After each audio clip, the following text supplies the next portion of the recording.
beautiful hello to all the 12th class students. I, that is Neha Sachdev, your English educator at Step Up Academy. और ये है हमारे mascot of Step Up Academy, जो beautiful Y little panda है. हम दोनों आज आप लोगों का वेलकम करते हैं एक इम्पॉर्टेंट पोम पढ़ने के लिए. तो वो पोम कौन सी है, इतनी स्पेशल पोम? तो आप लोगों की मेन कोर्स रीडर बुक की जो पोम नंबर 3 है. अच्छा, इससे पहले एक चीज और क्लियर करना चाहूंगी, गुड न्यूज बताना चाहूंगी कि हमारी जो पहली वीडियो थी पोम 1 के बारे में, उसके बाद में जो पोम 2 है वो आपके कोर्स से डिलीट हो गया, बिकॉज जो नया सीबीएसई का रिवाइज्ड सिलेबस था, रेशनलाइज्ड, जिसमें टॉपिक्स हुए हैं, उसके अकॉर्डिंग आपको अब पोम 2 नहीं पढ़नी है. इसीलिए आज हम स्टार्ट कर रहे हैं पोम 3 से, और जिसका टाइटल है कीपिंग क्वाइट. सो क्या है ये कीपिंग क्वाइट की इंपॉर्टेंस क्या है? स्कूल में अभी आप लोग हमेशा विटनेस करते हो कि एक मॉनिटर होता है जिसको हम सो कॉल्ड मैनीटर बोलते हैं. उनका काम क्या होता है? कीप क्वाइट, साइलेंस मेंटेन करना. तो क्या ये उस कीप क्वाइट की बात कर रहे हैं? और पोएट किस रेफरेंस में शांत रहने की बात कर रहे हैं? क्या ये डेथ लाइक साइलेंस के बारे में कुछ बोल रहे हैं? क्या वो साइलेंस चाहते हैं जैसे कि डेथ होती है, या फिर क्या साइलेंस बोलना चाहते हैं? तो आज हम जल्दी से डिस्कस करते हैं अपनी इस वीडियो में.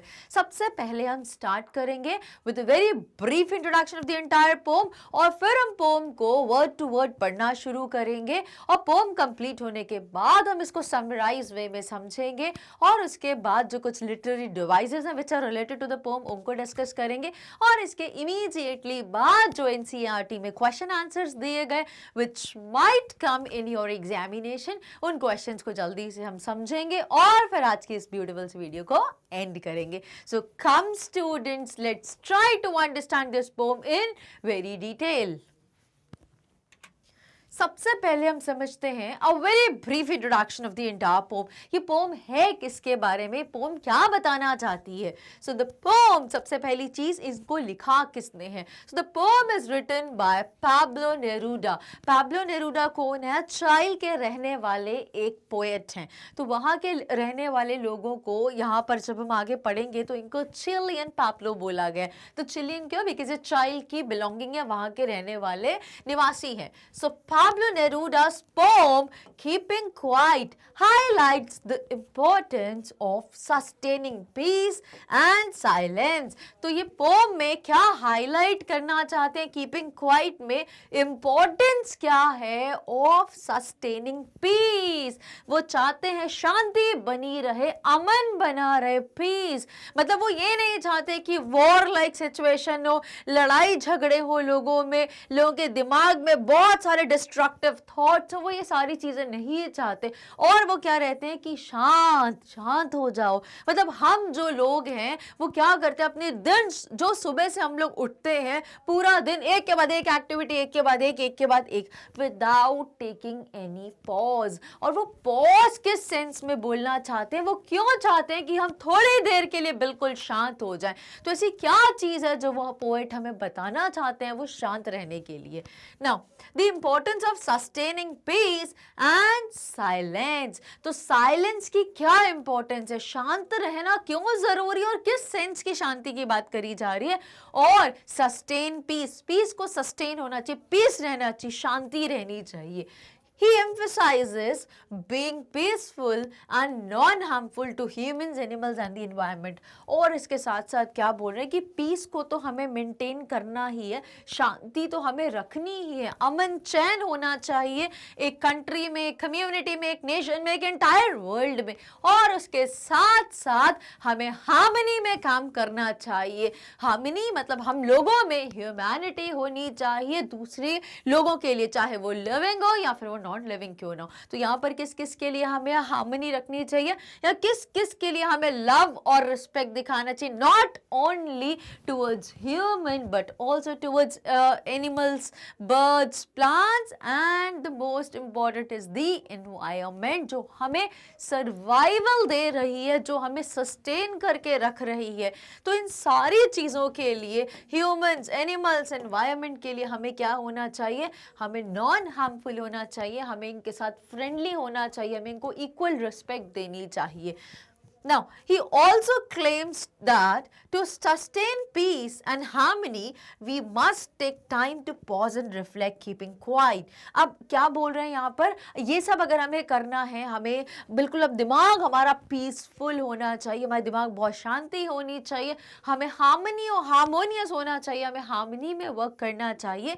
इन सभी चीज़ों के लिए वो क्या बोल रहे हैं पोएट यहाँ पर कि we must take time to pause. हम जो अपनी सुबह से उठ के भेड़ चाल में शुरू हो जाते हैं, सो जल्दी जल्दी रेडी होते हैं, ब्रेकफास्ट लेते हैं और अपने अपने जो वर्क्स होते हैं उनकी तरफ रश करते हैं। स्टूडेंट्स जो होते हैं वो स्कूल जाते हैं, कॉलेज के लिए रश करते हैं, जो वर्किंग पीपल होते हैं वो अपने जॉब्स के लिए रश करते हैं। तो ये जो सुबह से लेकर, और जो हाउस वाइफ है वो अपने घर के काम के लिए रश करती है, सुबह से लेके हम पूरा दिन एक चीज खत्म होती, दूसरी के पीछे भागते हैं, तीसरी चीज के पीछे भागते हैं और एंड ऑफ द डे हमारा दिन खत्म हो जाता है और हम लोग खा पी के सो जाते हैं। सो यहाँ पर पोएट मेजरली क्या चीज बोलना चाहते हैं कि हमें ये भेड़ चाल में नहीं जाना, ये मैड रश है जिसके पीछे हम पूरा दिन वेस्ट कर रहे हैं। तो वो बोलते हैं कि थोड़ा सा शांत हो जाइए, थोड़ी देर के लिए अपनी लाइफ में से पॉज लीजिए और उस पॉज में क्या करना है, कैसे यूटिलाइज करना है और उसकी क्या इंपॉर्टेंस है उसके बारे में डिस्कस किया गया है।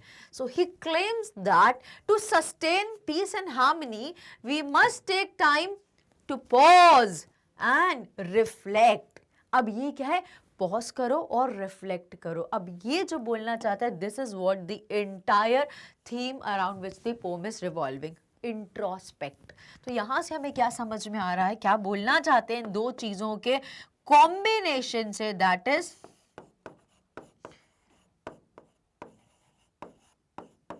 इंट्रोस्पेक्ट करना। इंट्रोस्पेक्ट क्या बोला गया है कि हम जब अपने अंदर झांकते हैं, अपने आप को देखते हैं कि हमने क्या किया, क्या अच्छा किया, क्या बुरा किया, ये चीज़ें हम गलत कर रहे हैं, गलत तरीके से कर रहे हैं, हमें इनको सुधारना चाहिए, हमें लोगों का भला करना चाहिए, हमें ये चीज़ नहीं करनी चाहिए, इससे हमारा भी भला होगा और संसार का भी भला होगा। तो हमें क्या बोल रहे हैं यहाँ पे पोएट पाब्लो नेरूदा यहाँ पर बोलना चाहते हैं कि हमें अपने वो मोनोटोनस रूटीन में से, उस डल, उस बैनल, उस बोरिंग रूटीन में से कुछ डिफरेंट करना चाहिए, तभी कुछ डिफरेंट होगा। तो डिफरेंट क्या करना, हमें उस भीड़ चाल में नहीं चलना, हमें उस मैड रश को फॉलो नहीं करना, रादर हमें क्या करना है, हमें बस थोड़े से कुछ मिनट्स का हमें वहां से पॉज लेना है, उन एक्टिविटीज को क्विट करना है थोड़ी देर के लिए और वहां पे पॉज लेना है और पॉज करके क्या करना है, रिफ्लेक्ट करना है, हमें फिर चीजों को, हमें फ्लैशबैक में जाना है और रियलाइज करना है,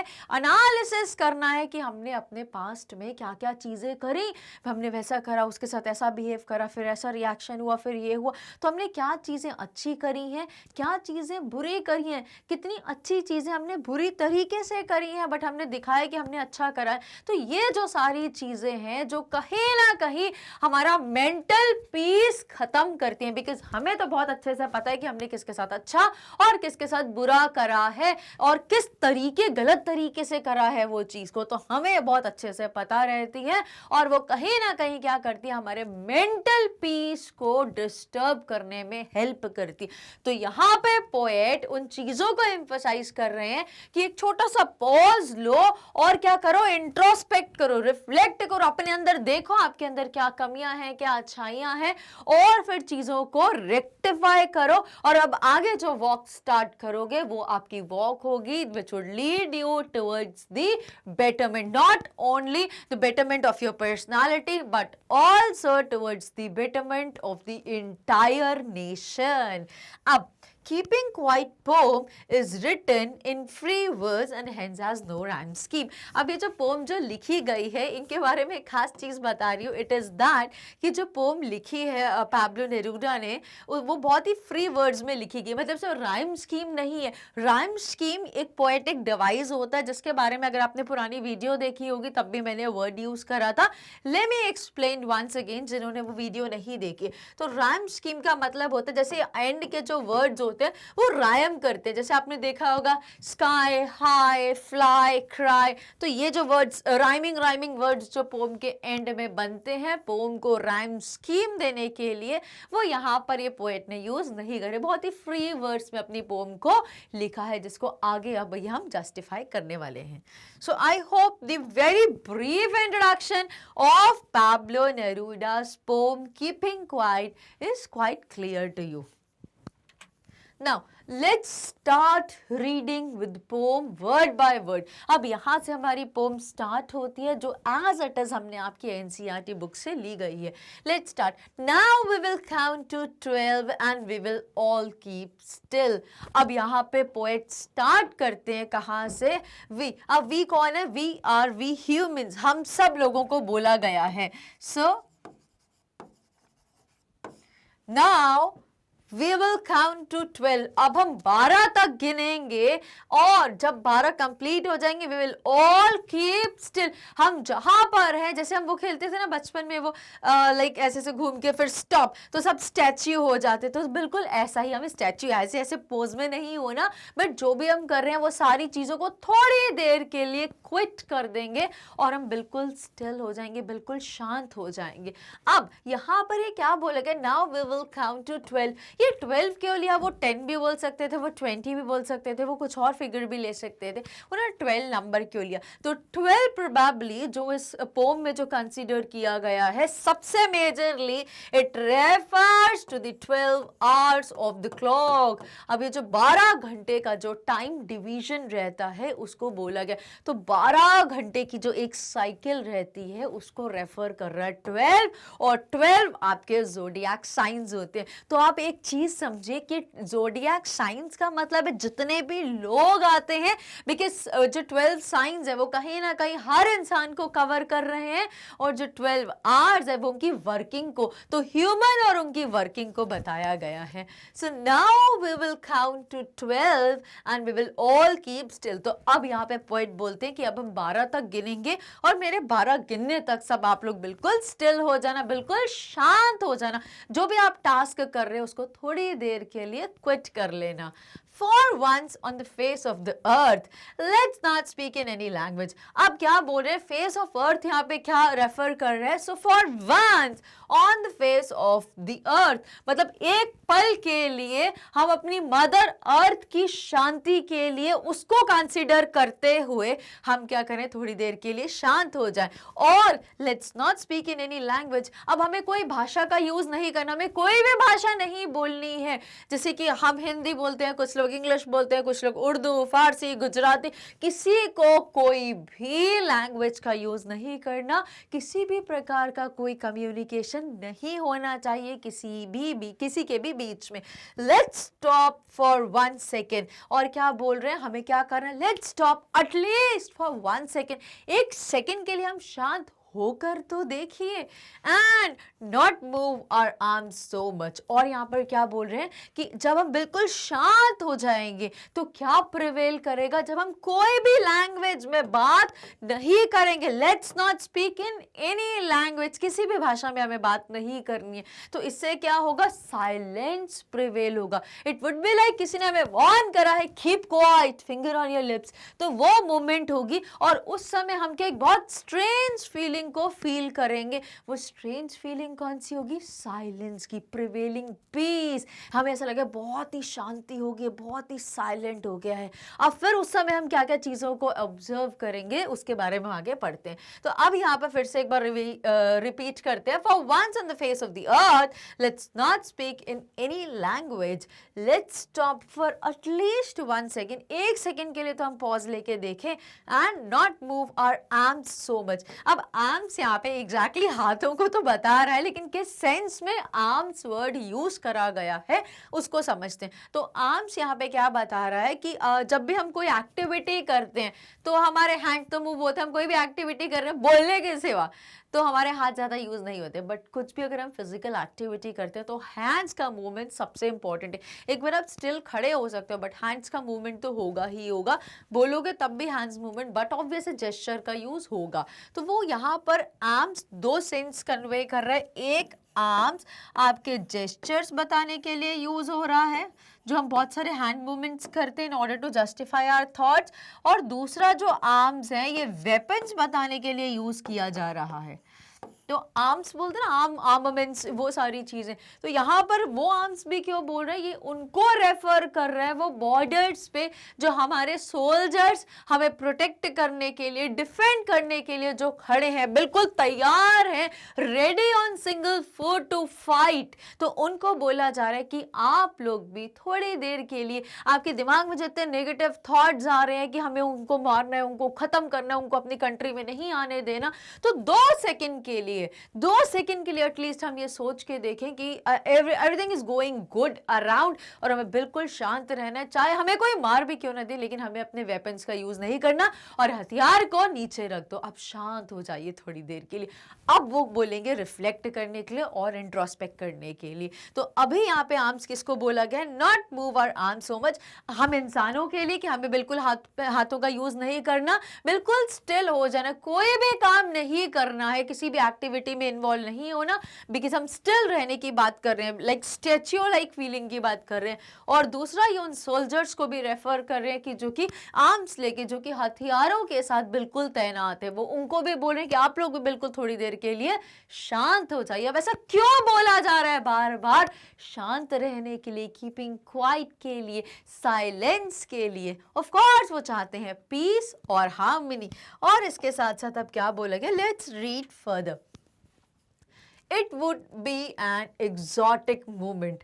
अब ये जो मूवमेंट आएगा वो हमने कभी भी उसको फील इससे पहले नहीं किया होगा, क्योंकि अभी तक का जो सिनेरियो था, अभी तक जो लाइफ चल रही थी, वो पूरी तरफ शोर, आवाज़ें, मशीन, लोग काम कर रहे हैं इधर से उधर, पूरा लाइक खचर पचर, it is all like a mess, पूरा हसल बसल चल रहा है। बट अब जब हम एक साथ सबको साइलेंट होने के लिए, स्टिल होने के लिए बोलेंगे, तो एक बहुत ही अनफेमिलियर चीज़ों को फील करेंगे, एक एग्जॉटिक मोमेंट आएगा, एक ऐसा मोमेंट आएगा जो बहुत ही हमें स्ट्रेंज लगेगा, बहुत ही अनफेमिलियर हो, क्योंकि हमने कभी उसको पहले फील ही नहीं करा। तो वो क्या होगा, बिल्कुल शांति होगी, ऐसा लगे कितनी कूल, कितना रिलैक्स फील करेंगे, तो पीस पीस, शांति ही शांति लगेगी।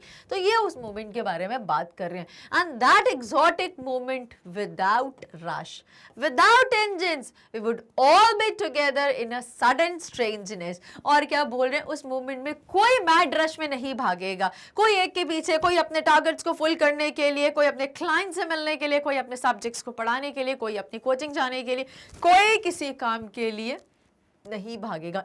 That exotic movement, that unfamiliar movement, that strange movement would be without rush, इसमें कोई भगदड़ नहीं है, कोई नहीं कहीं जा रहा, सब बिल्कुल शांत होके अपनी पोजीशंस पर हैं। And that would also be without engines, उसमें इंजन्स नहीं हो, इंजन्स मतलब कोई किसी भी प्रकार की मूवमेंट्स नहीं है, मशीन्स बिल्कुल वो भी बंद होगी, बिल्कुल शांति होगी, there is something like a pin drop silent. और वो मोमेंट होगा जब हम सब लोग, we would all be together in a sudden strangeness, और हम सभी लोग एक साथ, ऐसा लगेगा एक सडनली कोई चीज आई है, सडनली कोई स्ट्रेंज सी फीलिंग आई है। वो क्या होगी, सडनली स्ट्रेंजनेस किस चीज को रेफर कर, दैट इज एकदम से कोई ऐसा लगेगा कि पीस प्रेवेल कर रहा है, एकदम से it would B entire silence, क्योंकि इसमें कोई आवाज़ नहीं है, कोई मूवमेंट नहीं है, कोई एक्शन नहीं है, कोई जेस्चर नहीं है, कुछ भी चीज़ का साउंड नहीं आ रहा है। और वो मोमेंट वो रेफर कर रहे हैं सडन स्ट्रेंजनेस, एकदम से अचानक से कोई चेंज आया, और वो चेंज कौन सा, टुवर्ड्स द बेटरमेंट के लिए, और वो चेंज जो हुआ है that is all filled with silence, peace and harmony.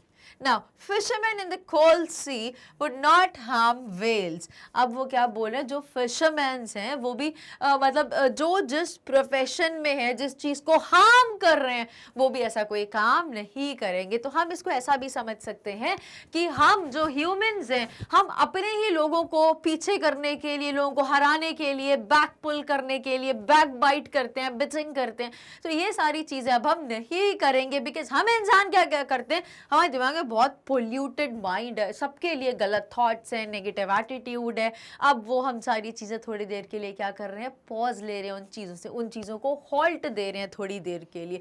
तो अब हमारे दिमाग पे भी कोई नेगेटिव थॉट नहीं रहेगा और हमारे एक्शंस में भी कुछ नेगेटिव बियरिंग्स नहीं होंगी। तो जो फिशरमैन है, जो कोल्ड सी में फिशरमैन रहते हैं, जो मछलियों को पकड़ने के लिए वुड नॉट हार्म वेल्स, वो भी जो बड़ी बड़ी जो मछलियाँ रहती हैं, जो कोल्ड सी में जो वेल्स रहती है, वो उनको हार्म अब नहीं करेंगे। And the man gathering salt would look at his hurt hands. Oh this is very painful. यहाँ पे पोएट क्या बताना चाहते हैं हमें, पोएट बोल रहे हैं कि आपको पता होगा ये जो रॉक सॉल्ट या फिर ये जो समुद्री जो नमक होता है, नमक को जो कलेक्ट किया जाता है, गैदर किया जाता है, ये बहुत ही टफ प्रोसेस होता है। दो हमें लगता है कि सॉल्ट बहुत इजी चीज़ है, बट इसका जो हार्ड वर्क जो लोग करते हैं इसको हासिल करने के लिए, वो काफ़ी टफ प्रोसेस होता है। क्या होता है एग्जैक्टली, समुद्र में जब लहरें आती हैं तो जो खारा जो वाटर होता है, जो रफ जो हार्ड वाटर होता है, वो उसमें सॉल्ट होता है ज़्यादा। तो जब लहरें आती जाती, सेडिमेंट्स जब वो लेयर बाय लेयर जमता जाता है, और जब उसको सॉल्ट में जब उसको वो लोग एक गैदर करते हैं, तो उनके हाथ जो सॉल्ट की वजह से उसको गैदर, उसको कलेक्ट करने की वजह से उनके हाथ पूरे छिल जाते हैं, पूरे कट जाते हैं, और पूरे जो हैंड्स हैं उन पे इंजरीज हो जाती हैं, और वो हाथ का ध्यान नहीं देते, just for the sake of them self, for the sake of their family, कि हमें कुछ अच्छा करना है, फैमिली की नीड्स को फुलफिल करना है। ये इस मैड रश में हमें ऐसा करना है, ऐसा करना है, कल पता नहीं हो ना हो, हमें अब ये भी काम करना है, ये भी काम करना है। तो वो मैड रश में वो without taking a dam care of them self वो इस रश में लगे रहते हैं। तो अब यहाँ पर क्या बोल रहे हैं, जब वो ऑथर ने ऐसा बोला कि हम सबको बिल्कुल शांत हो जाना है, अपने हथियार रख देने हैं नीचे, हमें कोई काम नहीं करना है, तो उस समय क्या होगा, फिशरमैन भी वेल्स को अब हार्म नहीं पहुंचाएंगे, क्योंकि वो भी उसको पकड़ने की कोशिश और खाने के लिए कोशिश नहीं करेंगे। वो क्या चाहते, दूसरों को हार्म पहुंचा के अपना पेट भरना चाहते हैं। तो ये वाला एक्ट भी नहीं होगा, और जो मैन अपनी खुद के कॉस्ट पे अपनी फैमिली को, अपने आसपास के लोगों को खुश करना चाहते हैं, वो भी अब वो काम नहीं करें। So and the man gathering salt would look at his hurt hand. अब वो जब थोड़ी देर के लिए शांत हो गए, तो उनका नोटिस जाएगा, वो भी ध्यान देंगे कि उनके हैंड्स पे इतना हर्ट हुआ है, इतना जो पेन, इतनी जो इंजरीज हुई हैं, एटलीस्ट उनका ध्यान भी उस पे जाए, और वो चीज़ों को रिफ्लेक्ट करें कि अभी तक वो क्या करते आ रहे थे, क्या करना है उनको towards the betterment. Let's read further. Those who prepare green wars with gas, wars with fire, victory with no survivors, would put on clean clothes and walk about with their brothers in the shade doing nothing. अब यहाँ पर क्या बोला गया है, those who prepare green wars। अब green wars यहाँ पे क्या समझ में आ रहा है कि war against the environment, wars against the tree, plants, forest। हम क्या करते हैं, हम रेगुलरली डिफॉरेस्टेशन करते रहते हैं, पेड़ों को अनवांटेडली काट रहे हैं, बहुत ही ड्रास्टिक स्पीड पे अपनी नीड्स और डिमांड्स को सेटिस्फाई और फुलफिल करने के लिए। तो हम बिल्कुल एनवायरनमेंट का कंसीडर नहीं कर रहे, एनवायरनमेंट के लिए बिल्कुल सिंपैथी नहीं दिखा रहे कि हमने अगर 4 पेड़ों को काटा है तो हम 2-4 पेड़ और लगा दें, ताकि एनवायरनमेंट का बैलेंस बना रहे, जो कुछ हमारी इकोलॉजी में जो साइकिल्स होती हैं वो प्रॉपरली मेंटेन रहे। हम नेचुरल चीज़ों के बारे में तो बिल्कुल ही कंसर्न नहीं है। हम एनिमल्स का अनड्यू एडवांटेज लेते हैं, उनमें केमिकल टेस्टिंग करी जाती है, उनको फालतू में उनको खाया जाता है। तो हम ये सब क्या कर रहे हैं, कहीं ना कहीं हम एनवायरनमेंट के अगेंस्ट। तो यहाँ पर बोल रहे those who prepare green Wars, जो अपने ही एनवायरनमेंट के अगेंस्ट वॉर करें, उनसे उन्हीं चीज़ों से लड़ रहे हैं जो उनको सेफ गार्ड करने में, उनको प्रोटेक्ट करने में, उनकी लाइफ को सस्टेन करने में हेल्प करती है। और war with gas, Wars with gas किसको रेफर कर रहा है, जब हम बड़ी बड़ी जो फैक्ट्रीज हैं, जो पोल्यूशन, जो स्मोक, जो चिमनी स्मोक एमिट करते हैं, वो पूरा हमारे एनवायरनमेंट में वो जाता है, तो एनवायरनमेंट में जो एयर है वो पूरी पोल्यूट हो जाती है। और जो व्हीकल्स हैं वो जो पोल्यूशन क्रिएट कर रहे हैं, तो जो एयर पोल्यूशन होता है वो यहाँ पर बोला गया that is Wars with gas, Wars with fire. और अब यहाँ पर क्या बोला गया कि हम प्रकृति की हर चीज के अगेंस्ट, एनवायरनमेंट में जितनी भी चीजें हैं हमें प्रोटेक्ट करने के लिए, सस्टेन करने के लिए, हमारी लाइफ को हेल्प कर रहे हैं ताकि अच्छे से वो प्रोसीड कर सके, हम उन्हीं के अगेंस्ट हैं और उन्हीं चीजों को खत्म करने पे लगे हुए हैं। विक्ट्री विद नो सर्वाइवर्स, तो इन चीजों से होगा क्या, हमारी जीत तो पक्का हो गई है कि हम पेड़ों को सक्सेसफुली काट चुके हैं, एनिमल्स बर्ड्स को भी अच्छे से काट रहे हैं अपनी नीड्स को और डिमांड्स को फुलफिल करने, हम इन चीजों में सब में जीत तो रहे हैं। हम एनवायरनमेंट को भी खराब कर रहे हैं, वाटर को भी पॉल्यूट कर रहे हैं, हम आसपास के लोगों को भी नुकसान पहुंचा रहे हैं, एनिमल्स बर्ड्स एनवायरनमेंट हर चीज को नुकसान पहुंचा रहे हैं। हमारी फॉर श्योर विक्ट्री तो हो ही रही है, but that victory is leading with no survivors. ऐसी विक्ट्री किस काम की जो रिजल्ट कर रही है नो सर्वाइवर, कोई सर्वाइव ही नहीं कर पाएगा। आप जीत गए, बट वो रिसोर्सेज जिसकी वजह से आपकी लाइफ सर्वाइव हो रही थी, वो सर्वाइवल का तो कोई सोर्स ही नहीं बचा। तो विक्ट्री कैसी हो गई, वो विक्ट्री इज विदाउट सर्वाइवर्स। तो ऐसी विक्ट्री भी किस काम की कि आप अकेले रहे और आपका लाइफ भी सस्टेन नहीं होएगी, अल्टीमेटली आपकी भी डेथ होगी, तो सामने वाली चीज भी गई और आप भी गए। तो अब क्या मतलब, तो यहाँ पे क्वेश्चन रेज कर रहे हैं पोएट की, victory with no survivors would put on clean clothes. तो अब यहाँ पर क्या बोल रहे हैं, जो लोग ऐसे सब काम कर रहे हैं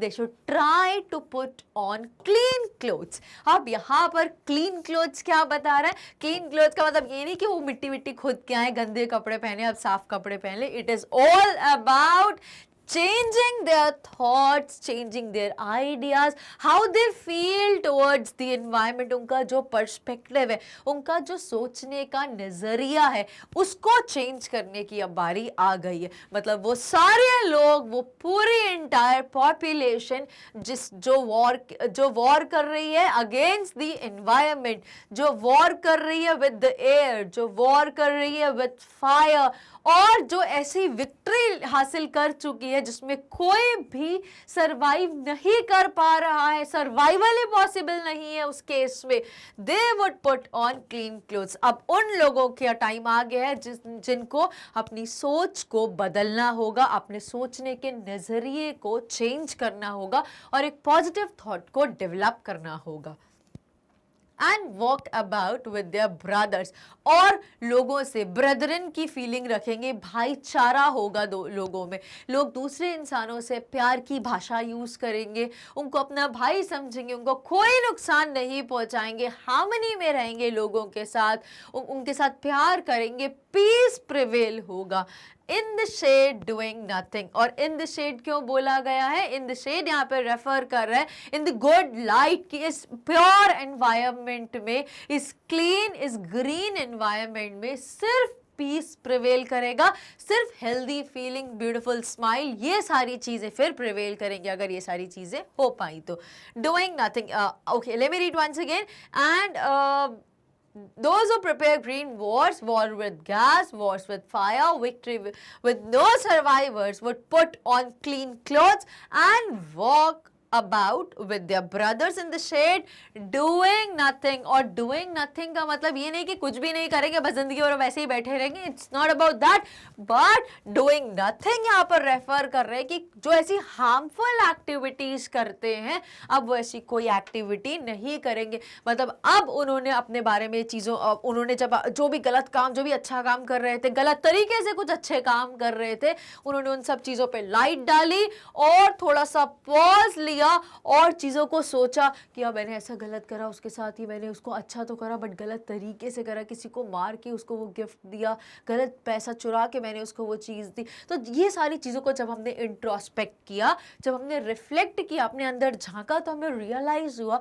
कि हमने लाइफ में बहुत सारी ऐसी मिस्टेक्स करी हैं कि जो हमारे लिए एक बहुत बड़ा डिच क्रिएट करी है। तो अब जब हमने इंट्रोस्पेक्ट करा तो हमें समझ में आया कि हम ये सारी चीज़ें नहीं करेंगे जो अब अभी तक हम करते आए। तो इससे क्या होगा, जब हमने अपनी सोच का नजरिया चेंज करा और एक पॉजिटिव एटीट्यूड डेवलप करा, सिर्फ not only towards human, towards animals, birds and the entire environment where we live, उन सब के लिए हमने जब हार्मनी रखी, रिस्पेक्ट, लव दिया उन सब चीजों को, तो तब हमारा एनवायरनमेंट कैसा हो गया, clean, pure, free, green.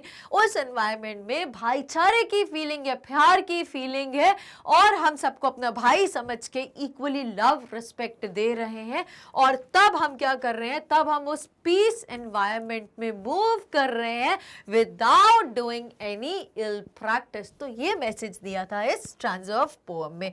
Let's read further. What I want should not be confused with total inactivity. अब यहाँ पे total inactivity किसको रेफर करा गया है? It is like death.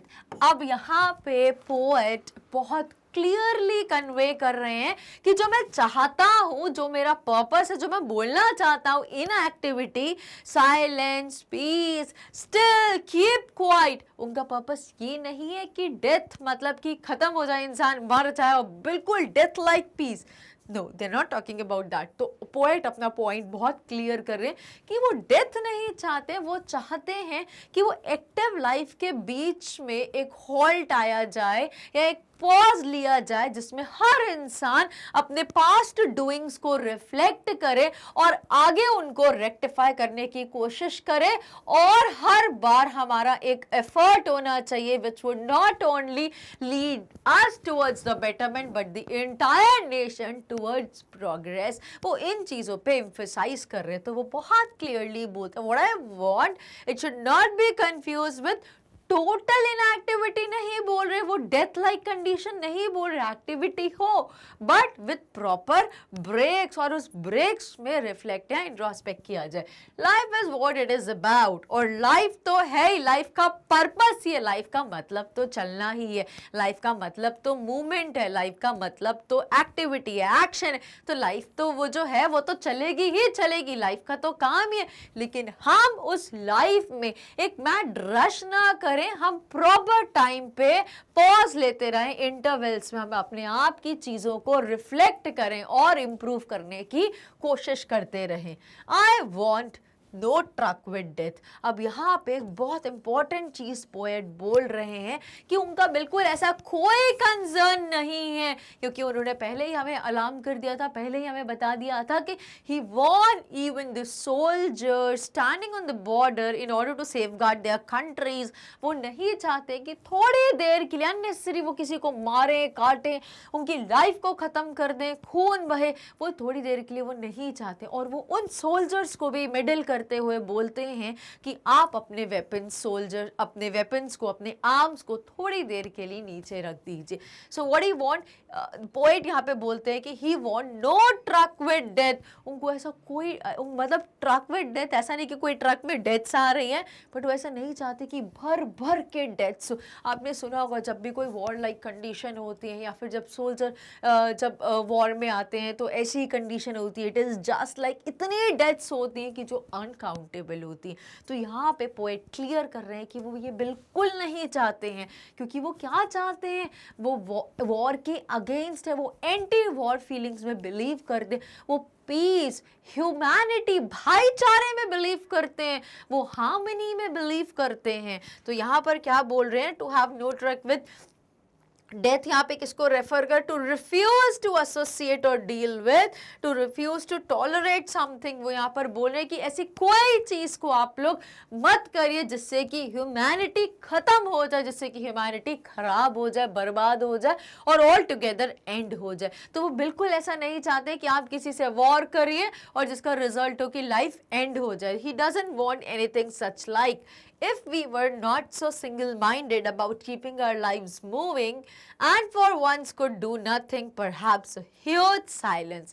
अब यहाँ पर लास्ट में क्या पोएट बोलते हैं कि if we were not so single-minded, और अगर हम सब single-minded नहीं होते, किस चीज के लिए, about keeping quiet, जैसे पोएट ने बोला कि अब मैं 12 तक गिनूंगा और हम सब लोग बिल्कुल स्टिल हो जाएंगे, बिल्कुल शांत हो जाएंगे और बिल्कुल पीस प्रिवेल करेगा, बहुत ही साइलेंस प्रिवेल करेगी।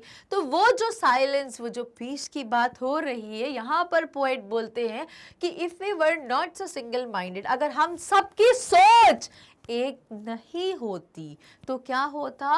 And about keeping our lives moving, अगर हम सबकी सोच ऐसी नहीं होती कि हमें सबको जिंदा रहना है, हम सबको आगे बढ़ना है, हम सबको अच्छा करना है, अपनी फैमिलीज को की नीड्स डिमांड्स को फुलफिल करने का, अच्छी खुशी से लाइफ स्पेंड करनी है, अगर हम सबकी ऐसी सोच नहीं होती, if we were not so single-minded about keeping our lives moving and for once could do nothing, perhaps a huge silence। और बोल रहे हैं कि अगर हमारी सबकी सोच ये नहीं होती कि हम सबको जिंदा रहना है, हम सबको आगे बढ़ना है, हम सबको प्रोग्रेस करनी है, हम सबको सक्सेस लेनी है, हम सबको इम्प्रूव करना है, बेटरमेंट की तरफ रश करना है, अगर ये हमारी सोच एक जैसी सबकी नहीं होती तो क्या होता। For once could do nothing, तो हम शायद एक पल के लिए ऐसा कोई भी गलत काम नहीं करते जो दूसरों को हार्म करता, जिससे दूसरी चीज़ें, जिससे एनवायरनमेंट डिस्ट्रॉय होती, जिससे एनिमल्स या बर्ड्स या लिविंग क्रिएचर्स को डेंजर क्रिएट होता, तो शायद एक पल के लिए हम बैक स्टेप लेते, हम सोचते कि हम क्या करने जा रहे हैं और फिर हम अपने आप को वहाँ से क्विट कर लेते और सारी चीज़ें फिर अच्छी होती, फिर पीस प्रिवेल करता, साइलेंस होती, कोई रोने की, कोई ऐसे मार पीट गाने चीखने की कोई आवाज़ें फिर नहीं आती। Then and for once could do nothing, perhaps a huge silence, और फिर सिर्फ साइलेंस ही साइलेंस प्रिवेल करता, वो डेथ लाइक साइलेंस नहीं, वो खुशी वाला साइलेंस, यहाँ पे स्माइल्स, यहाँ पे पीस, यहाँ पे ह्यूमैनिटी, यहाँ पे हार्मनी की बात हो रही है इस साइलेंस से। सो might interrupt this sadness of never understanding ourselves and of threatening ourselves with death। अभी यहाँ पे हमने अभी अभी पढ़ा, यहाँ पर क्या बोल रहे थे कि क्या होता कि अगर हम ये सारी चीज़ें नहीं करते तो क्या चीज़ प्रिवेल करती, शांति ही शांति प्रिवेल करती, साइलेंस प्रिवेल करता। Perhaps a huge silence might interrupt this sadness of never understanding ourselves and of threatening ourselves with death। और हम जो करते रहते हैं, हम लोग क्या करते रहते हैं, जो थ्रेट है ना हमें, threatening ourselves with death, हमें बहुत बड़ा फियर है हम लोगों के माइंड में। हमारे जो माइंड्स है ना, दे aren't without fears, they are filled with fear। हमें हमेशा 24 घंटे हमारे दिमाग में एक डर रहता है। वो फियर कौन सा? That fear is of death, कि यार अगर हमारी डेथ होगी तो क्या होगा, और अब हम बहुत, हमारी एज हो गई है, अब हम काम नहीं कर पाएंगे, तो इससे पहले हम ये चीज़ भी कर लें, ये भी कर लें। तो जो कॉन्टिन्यूस जो फियर है, जो हम अपने आप को थ्रेट करते रहते हैं इस डेथ के फियर से, उससे क्या हो रहा है वो बता रहा है। So silence might interrupt the sadness of never understanding ourselves. तो ये जो सारी चीज़ें हैं ये हमें बिल्कुल इंटरप्ट करती, बीच में से बोलती कि तुम्हें ऐसा नहीं करना, अच्छा काम करना है, क्योंकि ये जो फियर है हमारा डेथ का, ये हमें हमेशा वार्न करता रहता है कि यार अगर डेथ होने वाली है या अगर किसी की डेथ हो गई तो हम क्या करेंगे, लाइफ कैसे चलेगी, तो हम ये भी कर लें, हम अभी से इतने सारे अपने एसेट्स बना के रख लें, इतनी प्रॉपर्टी बना लें, इतना सारा कैश कलेक्ट कर लें, बिकॉज कल को अगर हमारी डेथ हो गई तो हमारी फैमिली कैसे चलेगी, हमारी वाइफ का क्या होगा, बच्चों का क्या होगा, पेरेंट्स का क्या होगा। तो ये जो फियर चलता रहता है उसकी वजह से हम पूरा life, through out the life,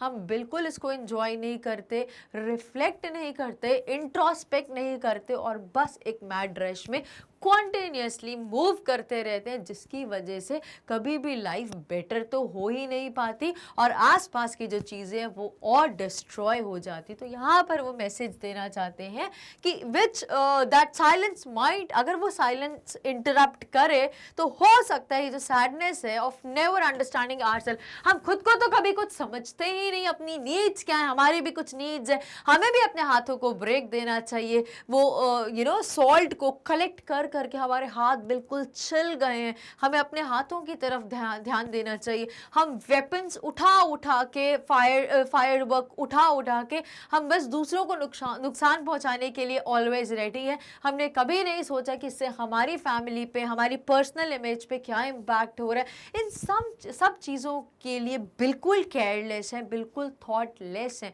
तो पोएट कहीं ना कहीं बोलते हैं अगर हम इन सारी चीज़ों के बारे में सोचें तो शायद पॉसिबल है कि हम इन चीज़ों से बाहर आ पाएंगे। और सबसे बड़ी चीज़ हमें यहाँ पे क्या मेडल करती रहती है, कॉन्टिन्यूअस थ्रेटन ऑफ डेथ, हमें इस चीज़ से भी बाहर आना है। Perhaps the earth can teach us as when everything seems dead and later proves to be alive. और finally यहाँ पे poet हमें ये बोलना चाहते हैं कि finally जब earth it is the earth who can teach us, perhaps the earth can teach us as when everything seems dead. और जब dead मतलब कि वो liveliness वाली फीलिंग नहीं बोल रहे, वो डेथ लाइक फीलिंग नहीं बोल रहे, जब सारी चीज़ें शांत हो जाएंगी, हम कोई किसी को हार्म नहीं पहुंचा रहा, कोई किसी का अनड्यू एडवांटेज नहीं ले रहा, कोई किसी को किसी भी तरीके से डेंजर क्रिएट नहीं कर रहा, डेथ नहीं दे रहा किसी भी सेंस में, तो जब वो साइलेंस होगा, वो हार्मनी होगी, वो ब्रदरहुड की फीलिंग होगी, वो पीस प्रिवेल करेगा, जब इतनी सारी चीजें होंगी, perhaps तब the earth can teach us as when everything seems dead and later proves to be alive. तो यहाँ पे later किसको रेफर कर रहा है, the earth को। तो यहाँ पे तब earth हमें प्रूव करेगी कि earth proves to be alive, कि अर्थ अभी भी जिंदा है, और वो हमें प्रोवोक करेगी कि अभी मैं जिंदा हूँ, मैं तुम्हें सपोर्ट कर रही हूँ, अच्छे काम करते चलो और आगे बढ़ते चलो। So this is what exactly poet wants us to understand. And finally now I will count up to 12 and you keep quiet and I will go. और अब पोएट बोलते हैं कि अब फिर से वही करेंगे, हमने स्टार्ट कहाँ से किया था, मैं 12 तक काउंट करूंगा और आप लोग स्टिल हो जाओगे और इन सारी चीजों के बारे में सोचोगे, विचार करोगे, समझोगे और रियलाइज करोगे towards betterment of the entire person in this exact universe. और अब वहीं पर एंड करते हैं और फिर से पोएट यहाँ पर बोलते हैं now I will count up to 12 and you keep quiet. और अब बिल्कुल साइलेंट रहिए, कोई हरकत नहीं, कोई गलत काम नहीं, कोई नेगेटिव एटीट्यूड नहीं, and I shall go and I will go now. So with this we end with very beautiful and thought provoking mind clearing poem, जो चाहती है कि हम अपने आप को इंट्रोस्पेक्ट करें, हम अपने अंदर झांके कि हम में क्या अच्छाइयाँ हैं, हम अपनी अच्छाइयों को अप्रिशिएट करें कि yes we are doing good things, और अगर हमारे अंदर कोई बुराई है, कोई कमी है, तो हम इनको इम्प्रूव करें और मेक श्योर करें कि अब हम ये गलतियां नहीं करेंगे, हम ये बुरी चीजें नहीं करेंगे, इन बुरी आदतों को हम यहीं पर क्विट करेंगे, so that the world could be a beautiful place to live for entire species। सिर्फ ह्यूमन के लिए नहीं, हर जीव जंतु के लिए, हर जानवर के लिए, हर बर्ड के लिए, और इस एंटायर एनवायरनमेंट को भी हम अच्छे से प्रोटेक्ट करके रखें। सो this is the entire message which is given by the poet.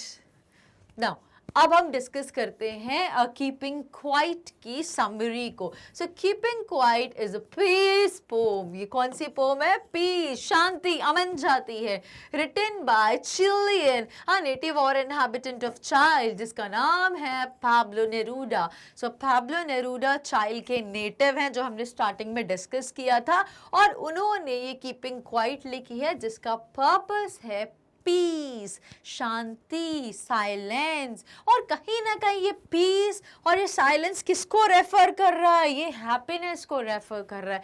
ये पीस ये नहीं बोलते कि तुम चुप रहो, बहुत शोर कर रहे हो, क्या शोर मचाया हुआ है, क्या टकर टकर कर रहे हो, ये वो उन चीज़ों को रेफर नहीं कर रहे।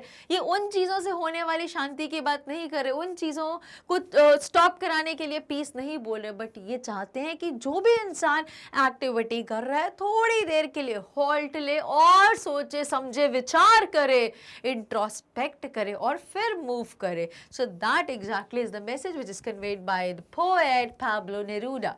अब The poet asked people to count numbers from 1 to 12। अब ऐसा क्यों बोला गया है, जो हमने अभी डिस्कस करा, 12 being the number of hours, घड़ी में 12 घंटे, shown in a clock, और the number of zodiac signs, कितने zodiac signs होते हैं, आपका zodiac sign क्या है मुझे बता दीजिए, बट अभी आप पोएम को जरूर समझ लीजिए.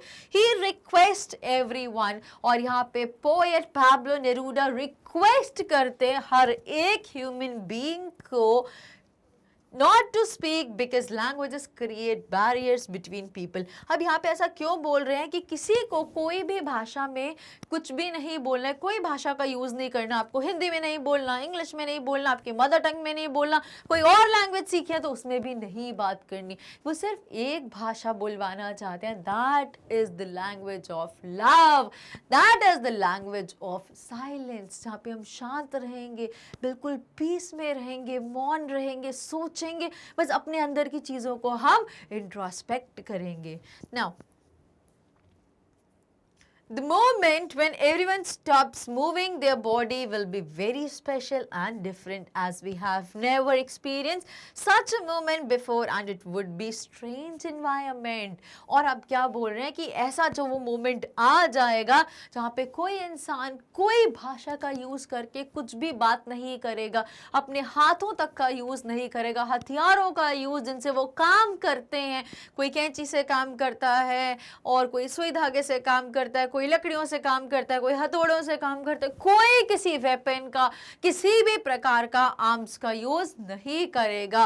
तो तब क्या होगा, that will be a very special and different, वो बहुत स्पेशल मोमेंट होगा, वो बहुत ही यूनिक होगा, वो बहुत ही डिफरेंट होगा, वो एग्जैक्टली क्या होगा, एग्जॉटिक मोमेंट होगा, अनफेमिलियर फीलिंग देने के लिए, as we have never experience such a moment before and it would be a strange environment. तो यहाँ पे पोम में पोएट उस मोमेंट को, वो जो बहुत ही पीसफुल मोमेंट है, वो बहुत ही अनफेमिलियर मोमेंट है, बहुत ही स्ट्रेंज मोमेंट है, उनको यहाँ पर बताया गया है कि that is in a strange environment, कि बिल्कुल अजीब कैसा हो गया, बिल्कुल शांति शांति, कोई हलचल नहीं, कोई मूवमेंट नहीं, कोई बातचीत नहीं.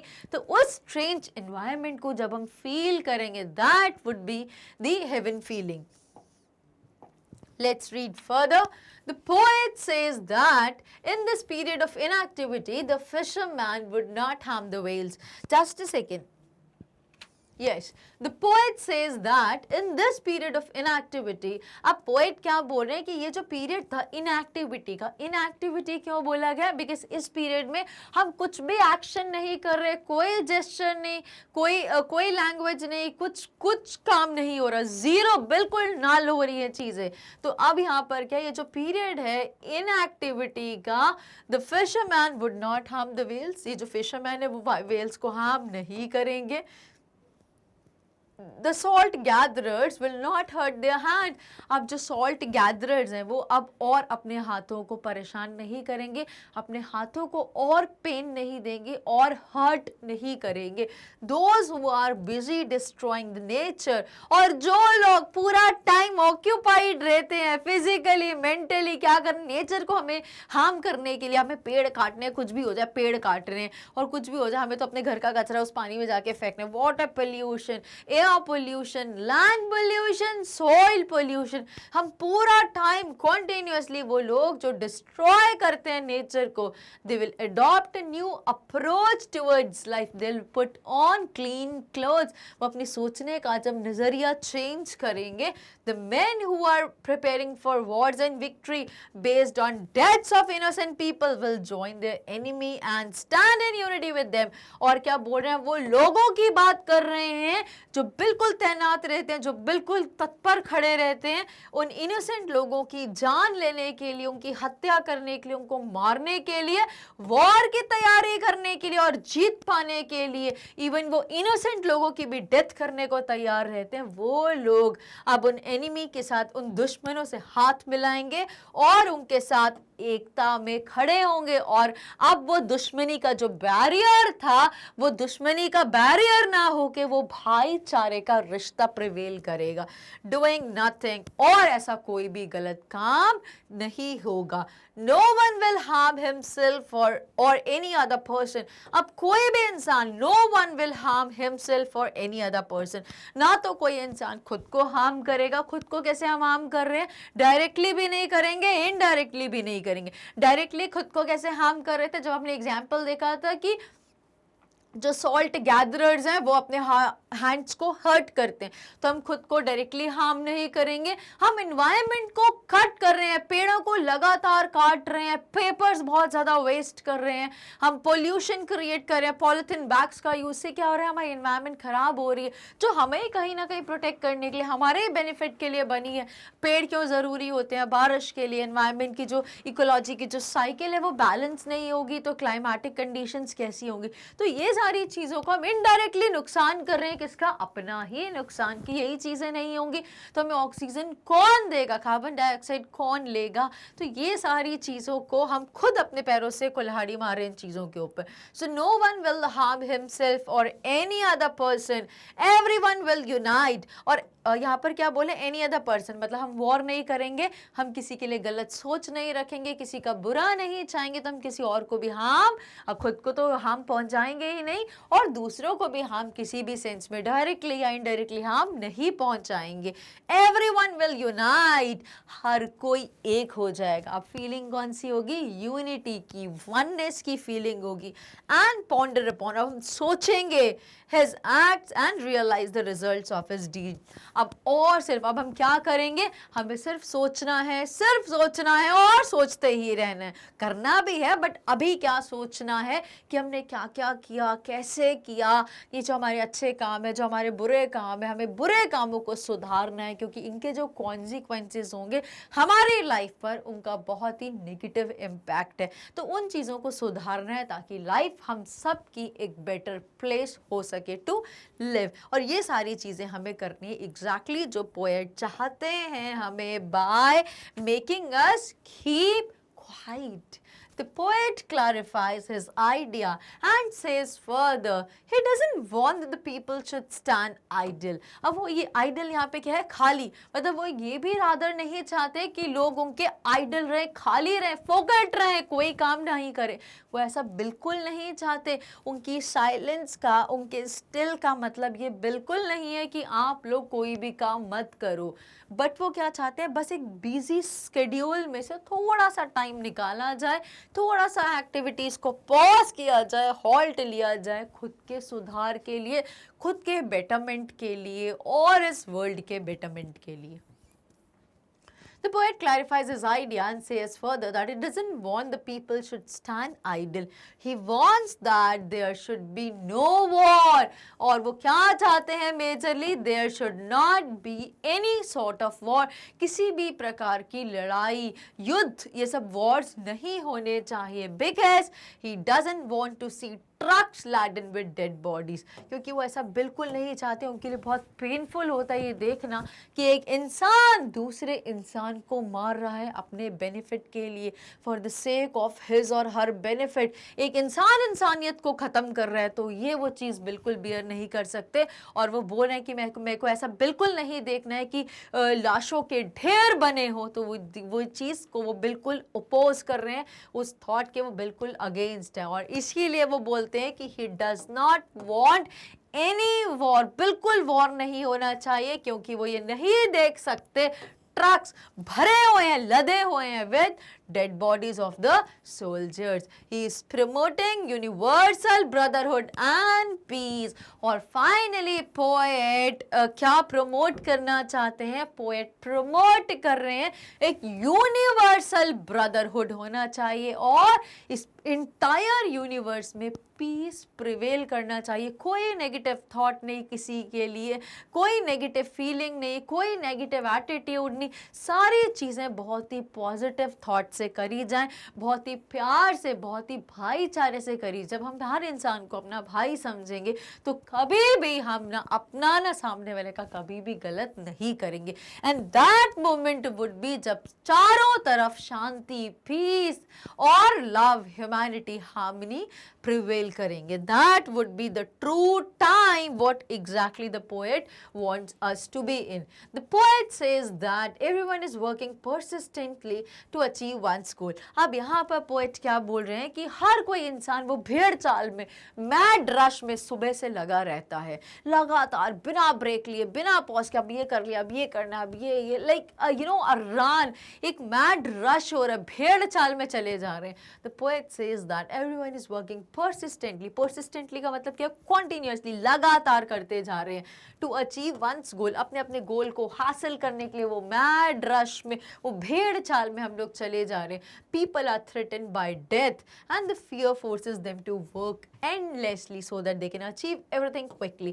और सबसे बड़ी चीज़ क्या है? वो जो फैक्टर है, वो जो उनको प्रोवोक कर रहा है, ये भी हासिल करना है, ये भी, इट्स नॉट ग्रीड, कहीं ना कहीं छोटा सा ग्रीड है, बट मेजर चीज़ क्या है? फियर, थ्रेट है उनको किस चीज़ का? डेथ का, जिसकी वजह से उनको लगता है कि कम जल्दी जल्दी हम कर लें, क्या पता कब डेथ हो जाए, तो ये भी हम कर लें, ये भी कर लें। So people are threatened by death and the fear, और ये जो डर है, जो डेथ का जो डर है, ये उनको फोर्स करता है टू वर्क एंडलेसली, मतलब जिसका वो काम ऐसे जिनका कोई एंड ही नहीं है, करते ही जाओ, लगातार करते जाओ, so that they can achieve everything very quickly. इसी सोच के साथ वो लगातार भेड़ चाल जैसे पूरा टाइम, पूरा दिन, 24 घंटे, throughout the clock, throughout the calendar वो मूव करते रहते हैं, वो काम करते रहते हैं।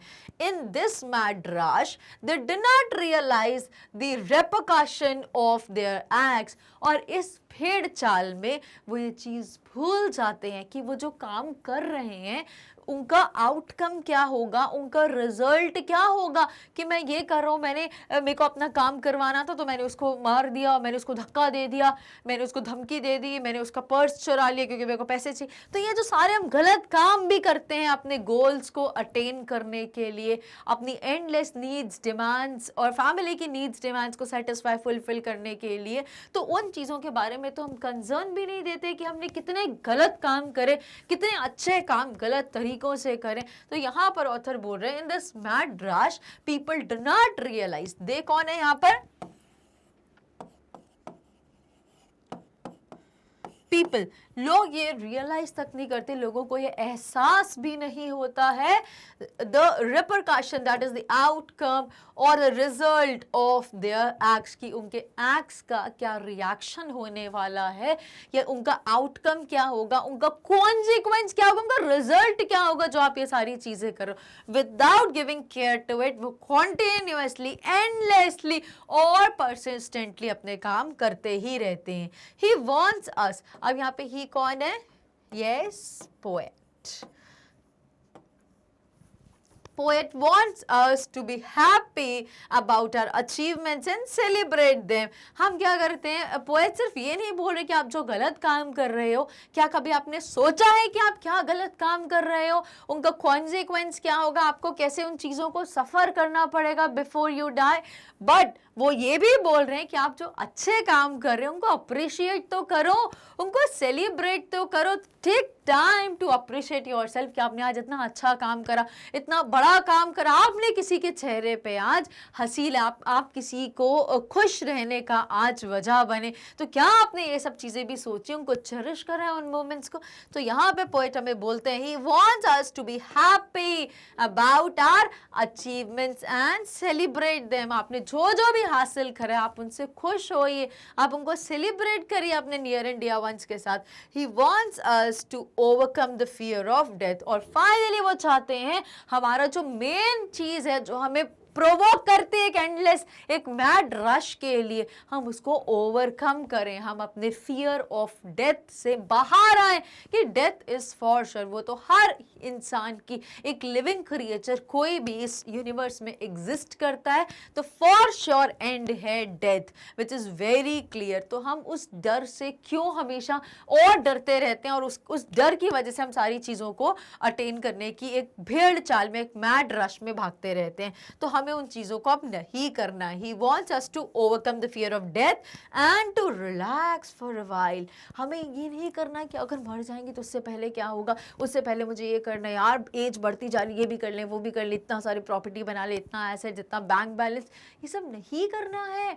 चिल, रिलैक्स, शांत हो जाइए, बिल्कुल शांत, सोचिए, समझिए, थॉट दीजिए, क्या कर रहे हो, क्यों कर रहे हो, साथ लेके जाओगे क्या? नो। तो ऑथर हमें ऐसे ही प्रोवोक कर रहे हैं कि क्या कर रहे हो, so don't run in that mad rush, ये यहाँ पर बोला गया है। So sit, relax, give a thought to it, then at least for a while, एक पल के लिए तो रिलैक्स करिए, सोचिए, समझिए, विचार दीजिए, and then we should know the results of our deeds and celebrate our achievements and try to do things better. और फाइनली हमें क्या करना है, let's try to, what we should do is we should know the results of our deeds. हमें पता होना चाहिए कि हमने इतना अच्छा काम करा तो हमारे साथ बहुत अच्छा होगा, और अगर हमने कुछ बुरा करा है तो क्या करना है, एटलीस्ट एक पल के लिए हमें क्या करना है, शांत रहना है, रिलैक्स करना है। टेक डीप ब्रेथ, गहरी सांस लो, सांस छोड़ो, इनहेल, एक्सहेल। सोचो क्या किया, गलत किया, ओह पैनिक नहीं होना, क्यों किया, कारण ढूंढो, कैसे किया, अब आगे से नहीं करेंगे, उसको रेक्टिफाई कैसे करें, इम्प्रूव करें, हमारा भी भला होगा, सामने वाले का भी भला होगा, इंटायर वर्ल्ड का भला होगा, ये सोचना। और फिर फाइनली क्या होगा, we should know the results of our deeds, और हमें पता होना चाहिए कि जो भी हम गुड डीड्स, हम बैड डीड्स कर रहे हैं, दे वुड फॉर श्योर पे अस बैक, वो जैसा करोगे वैसा भरोगे। And celebrate our achievements and try to do things better. और हम अच्छे समय को भी ना छोड़ें, बुरे को ध्यान रखें, अच्छे समय को भी भूलें ना। अगर हम इंट्रोस्पेक्ट कर रहे हैं, अगर हम ये ध्यान दे रहे हैं, तो हम अच्छी चीजों को भी हम रेपरकेट करें, और बुरी चीजों को भी। हमें दोनों चीजों के आउटकम्स को ध्यान रखना है, अच्छी चीजों का भी और बुरी चीजों को भी, रेपरकेशन का हमें ध्यान रखना है। अगर हम अच्छा करेंगे तो अच्छा होगा, बुरा करेंगे तो बुरा होगा, लेकिन बुरी चीजों को हमें कट करना है और प्रमोट नहीं करना, और उनको सुधारने की कोशिश करनी है, which is the for sure way towards the betterment of life. ये अल्टीमेट पर्पस है जो पोएट इस पोम से इंटायर यूनिवर्स को कन्वे करना चाहते हैं। Love, peace, harmony, smile, silence. Now, here we go with the end of the poem, and let's immediately conclude this beautiful poem.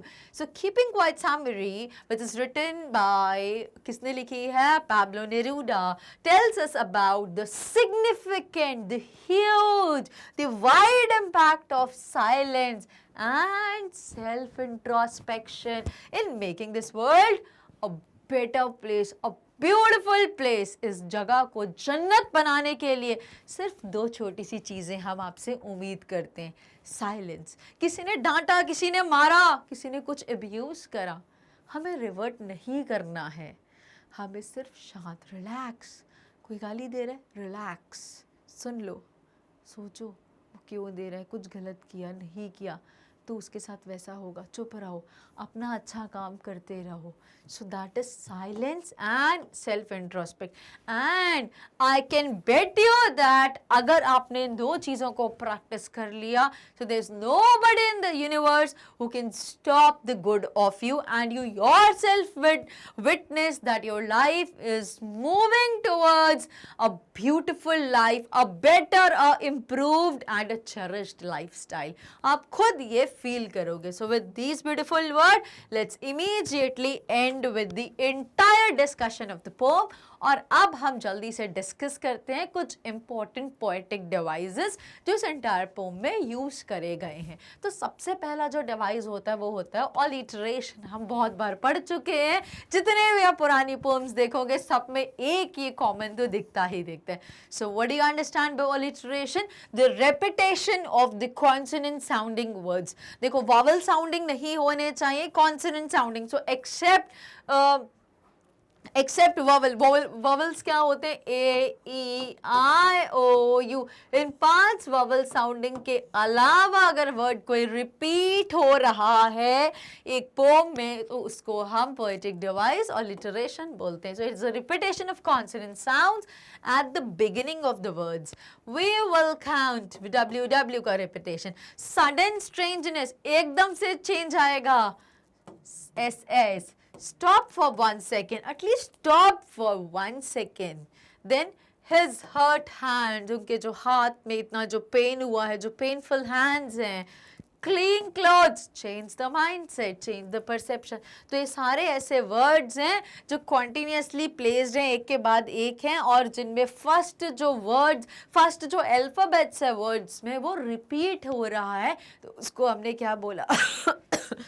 उसको हमने क्या बोला? ऑलिटरेशन बोला। Next poetic device is repetition. अभी भी रेपिटेशन ही था कुछ टाइप का, अब यहाँ पर एग्जैक्ट इसको हम रेपिटेशन बोलेंगे। क्यों? बिकॉज यहाँ पे वर्ड या फ्रेज पूरा का पूरा रिपीट हो रहा है। वहाँ पर सिर्फ इनिशियल अल्फाबेट रिपीट हो रहा था, वो भी कॉन्सोनेंट साउंड वाला, और यहाँ पर इंटायर वर्ड या फ्रेज रिपीट होगा। So it is the repetition of a phrase और word in the poem for poetic effect. Poetic effect के लिए जब राइम स्कीम बनाई जाती है तो वो वाला एग्जाम्पल है रेपिटेशन का। Example, without rush without engine. So without this and without that, तो बिना किसी भेड़ चाल के, बिना किसी रश के और बिना मूवमेंट के, इंजन के साउंड के बिना, मशीनों के चलने के बिना जो शांति होगी वो उसकी बात करते। So without rush without engine. Repetition किसका हो रहा है? विदाउट और विदाउट का। सो this is the example of repetition which is used in the pome. Next देखते हैं सिंबॉलिज्म। किसी चीज को पोएट सिंबल कर रहे हैं, सिग्निफाई करना चाहते हैं उससे कुछ। तो let's understand what is it. The poet uses various symbols in the poem. Example, brothers. अब ब्रदर किसका सिंबल है? मैनकाइंड का, ह्यूमैनिटी का, भाईचारे का, प्यार का प्रतीक है। Green wars, it refer to deforestation, कि हम ग्रीनरी के अगेंस्ट है, पेड़ों के, हरियाली के, हम उनको काट रहे हैं, उनको खत्म कर रहे हैं। तो that is deforestation. Wars with gas किसका सिंबल है? हम पोल्यूशन क्रिएट कर रहे हैं। स्पेसिफिकली मैं यहाँ पे मेंशन कर दूं, it refers to air pollution, because कौन सी पोल्यूशन हो रही है गैसियस फॉर्म में? Air pollution.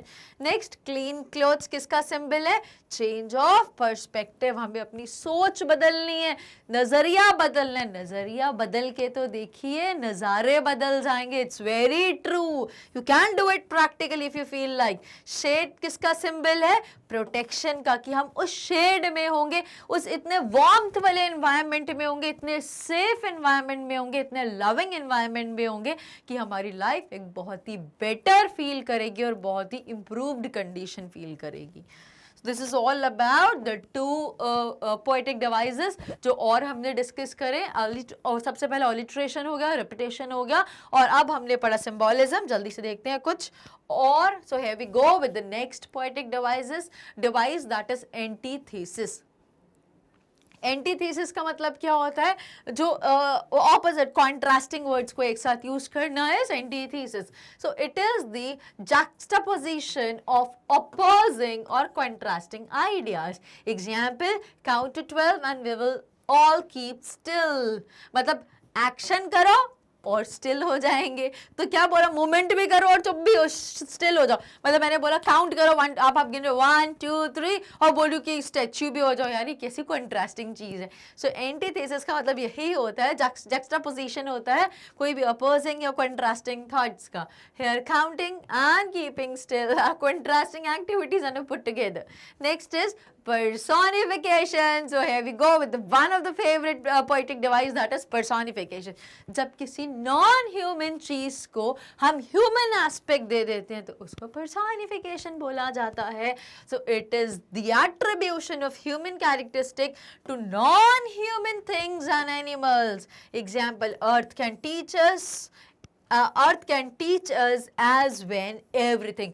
तो अर्थ पढ़ा सकती है क्या हमें? अर्थ कैसे पढ़ाएगी? अर्थ बोलेगी बेटे बोलो बच्चों, बोलो लोगों, ऐसा बोल सकती नहीं. तो अर्थ हम ऐसा फील कर रहे हैं कि अर्थ एक टीचर है जो हमें कुछ मैसेज कन्वे कर रही है कि उस समय जब सब शांत हो जाएंगे, जब पूरा वर्ल्ड साइलेंट होगा, पीस प्रिवेल करेगा, डेथ लाइक साइलेंस होगी, तब अर्थ बताएगी कि आई एम अलाइव, और वो आपको प्रोवोक करेगी towards following your way, that which would lead you to success, betterment, improved life, better life.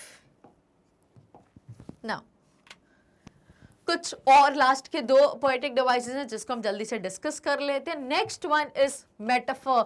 Metaphor क्या होता है? It is used to make comparison between, हमने सिमिलीज पढ़े हैं सिमिलैरिटीज बताने के लिए, सिमिलीज एंड मेटाफर्स. तो मेटाफर्स यही होते हैं जो कंपैरिजन बताने के लिए यूज किए जाते हैं. सिमिलीज में क्या होता है, जिसको पैरेललिज्म भी बोलते हैं, वहां पे एज और लाइक वर्ड का यूज होता है कंपेयर करने के लिए. ये विदाउट दैट होते हैं, बस यही डिफरेंस है.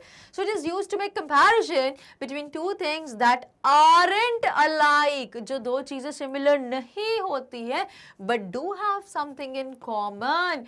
Example, shade refers to protection. अब देखो shade को किससे कंपेयर कर रहे हैं? प्रोटेक्शन से. अब shade का मतलब क्या होता है? छाया होता है. तो क्या shade का मतलब प्रोटेक्शन होता है क्या? इनडायरेक्टली होता है. हाँ बिल्कुल. शेड्स हम जैसे कि हम गॉगल्स लगाते हैं तो हमारी आईज को प्रोटेक्शन देता है. हम गर्मियों में तेज जब बहुत ही स्कॉचिंग हीट होती है तो स्कॉचिंग हीट से बचने के लिए हम पेड़ों की शेल्टर में आ जाते हैं, उनकी शेड में आ जाते हैं, तो हम अपने आप को प्रोटेक्ट कर लेते हैं.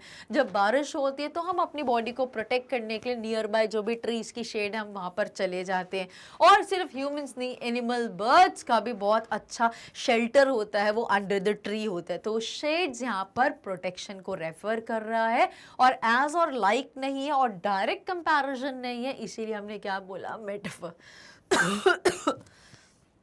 Next is enjambment. इंजाममेंट का मतलब क्या होता है? It is a continuation of a sentence to the next line या स्टैंजा. जब कोई मतलब कोई वर्ड है जो कंटिन्यू होकर नेक्स्ट लाइन या नेक्स्ट स्टैंजा तक चली जाती है, उसको इंजाममेंट बोला जाता है.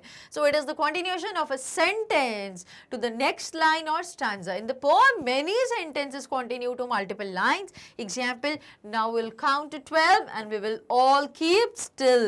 For once on the face of the earth, let's not speak in any language, let's stop for 1 second and not move our arms so much. तो ये लाइन बार बार रिपीट हो रही है बिकॉज यही कोर चीज है जो पोएट बार बार कन्वे करना चाहते थे. क्या चीज? सबसे पहले हमने देखा we'll count to 12 and we'll all keep still. सबसे इंपॉर्टेंट जहां से हमारी पोएम स्टार्ट हुई थी कि 12 तक गिनूंगा और हम सब स्टिल हो जाएंगे. फिर उसकी इंपॉर्टेंस बताई और फिर एंड में उस 12 को रिपीट करने को बोला and then I will go.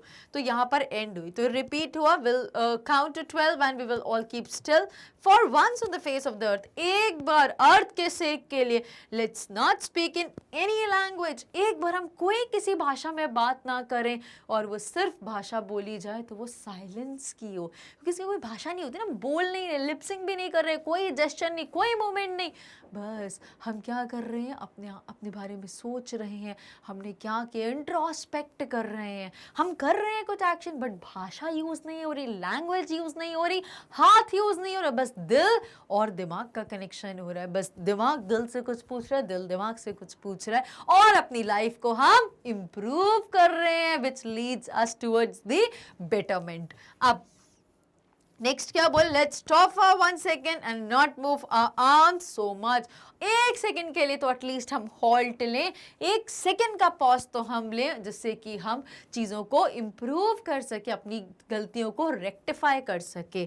So that's all about the discussion of the different poetic devices और the literary devices used in the poem by the poet. अब हम जल्दी से डिस्कस करते हैं question answers which are given at the end of the poem. तो सबसे पहला क्वेश्चन क्वेश्चन है, what will counting up to 12 and keeping still help us achieve. अब आप सबको पता है कि क्यों बोला था मैंने ऐसा, काउंटिंग अप टू 12 मैंने आई मीन पोएट ने बोला था। मत बोलना कि मैम ने कब बोल दिया ऐसा, मैंने कुछ नहीं बोला, पोएट ने ऐसा बोला और मैं उसको रीइटरेट कर रही हूँ कि पोएट ने ऐसा कब बोला था। What will counting up to 12 and keeping still help us achieve. ये क्या हेल्प करेगा, क्या हम हासिल करेंगे, क्या सुनाई नहीं दिया क्या? यस, लिख के बताइए जल्दी से कमेंट बॉक्स में। So let's read the answer. Counting up to 12 takes very short time. Keeping still for this brief interval, बहुत ही थोड़े से इंटरवल के लिए बिल्कुल स्टिल रहना, gives us a momentary pause to introspect and review the course of action. जो भी हमने किया है उसको रिव्यू करना, उसको क्रॉस चेक करना, अपने आप को इंट्रोस्पेक्ट करना। It is generally observe that most of the ills and trouble, ज्यादातर जो प्रॉब्लम, जो बीमारियां, जो गलतियां होती हैं इस वर्ल्ड में, they are caused by our rush और हरी। जब देखो ना, बहुत प्रैक्टिकल सा एक छोटा सा एग्जाम्पल है जिससे आपको ये चीज समझ में आए। जब बहुत तेज तेज चलते हैं या हम स्प्रिंट करते हैं या हम भागते हैं तो हम ज़्यादा गिरते हैं। हम आराम से धीरे धीरे चलेंगे, सोच समझ के ऊपर देखेंगे, नीचे देखेंगे, साइड में देखेंगे, तो गलतियां कम होंगी, हमारे गिरने के चांसेस कम होंगे। Same is the case here. ये कब हम गलतियां, ज़्यादातर जो इल्स और ट्रबल्स होते हैं लाइफ में ह्यूमंस के साथ, वो क्यों होते हैं? Which are caused by our own rush और हरी। हम खुद भेड़ चाल में लगे रहते हैं, मैड रश में, ये भी कर लूँ, वो ना कर ले मुझसे पहले, मैं पहुंच जाऊं, वो करना। सो this is all mad rush is. Violence is caused by anger। और क्या होता है, गुस्से की वजह से क्या होता है, हम किसी को मारते हैं, किसी से लड़ते हैं, किसी को बुरा बोलते हैं, किसी से अब्यूज करते हैं, ये सारी चीजें क्रिएट होती हैं। Keeping quiet and still will give us necessary respite and ensure peace, shanti, relax, cool, chill, which is the reason of, और जिसकी वजह से क्या हो रहा है, which is the cause of spreading peace, silence, humanity, brotherhood and happiness all around. So this is all about the questions answer. आप अपने वर्ड्स में भी लिख सकते थे, अगर आपको ये लैंग्वेज अच्छी लगी हो तो इसको भी कॉपी कर सकते हो, there is no problem in this. Heading with the next question, do you think the poet advocates total inactivity and death? Yes. क्या आपको ऐसा लगा कि poet advocates total inactivity and death? No, no ways. No, he doesn't advocate either total inactivity और death. He makes it, वो उन्होंने बहुत clear बताया था कि टोटल इनएक्टिविटी से मैं ये बिल्कुल नहीं बोलना चाहता दैट डेथ लाइक साइलेंस हो। वो बोलते हैं life is what all about it is. तो लाइफ जो है वो तो मूव करेगी, लाइफ का मतलब ही होता है लाइव, लाइवलीनेस, मूव करना, काम करते रहना, बट विथ प्रॉपर पॉजेस। और वो पॉजेस में, वो हॉल्ट्स में हम क्या करेंगे, रिव्यू करेंगे अपने डूइंग्स को, अपने डीड्स को, और हम इंट्रोस्पेक्ट करेंगे अपने अंतरात्मा को। So no, he doesn't advocate either total inactivity और death. He makes it quite clear that stillness should not be confuse with total inactivity. जो स्टिलनेस होती है, हमें इसको किससे कंपेयर नहीं करना है, टोटल इनएक्टिविटी या equated to it. Total inactivity brings death. अब अगर टोटली इनएक्टिव हो जाओगे तो डेथ लाइक हो जाओगे। तो वो ऑथर वो नहीं बोल रहे, पोएट वो नहीं बोलना चाहते कि total inactivity is equal to death. No, but Neruda, Pablo Neruda has no truck with death. उनका ये जो कंसर्न था, no truck with death, a truck laden with death, वो ऐसा कुछ नहीं चाहते थे। So his stillness means halting off, halt दो, पॉज दो, रोको किसको, हार्मफुल और जो हॉस्टाइल एक्टिविटीज आप करते हो, जो आप मतलब कि जो भी इंसान जो गलत काम करता है, जो हार्मफुल चीज़ें करते हैं, जो नेगेटिव चीज़ें करते हैं, हम दूसरों के नुकसान के लिए, दूसरों को हार्म पहुंचाने के लिए, वो सारी चीज़ें हमें नहीं करनी, उनको हॉल्ट देना is exactly silence here in the poem bye poet Pablo Neruda, heading with the next question and probably the second last one. What is the sadness that the poet refers to in the poem? Poet क्यों उदास है, किस type के sadness के बारे में बात कर रहे हैं वो? So man sadness is formed out of his own actions and thoughts. अब यहाँ पे जो सैडनेस है उसको पोएट बोल रहे हैं कि जो हमारी सैडनेस है, जो हमारी उदासी है, वो किसकी वजह से है? It is formed out of his own actions and thoughts. वो हमारी ही वजह से, हमारी ही सोच की वजह से हम आज ऐसे हैं जो भी हैं. So that sadness is formed out of his own actions and thoughts. It is quite ironical, you know, bitter truth, कि काफी स्ट्रेंज, कह ये रहे हो, कर ये रहे हो, तो ये काफी आइनिकल है. That man who understands so much fails to understand himself and his action. कि हम बोलते हैं कि बस यही डिफरेंस है एनिमल में और ह्यूमंस में, कि हमारे पास सोच होती है, हम सोच समझ सकते हैं, हमारे पास दिमाग होता है.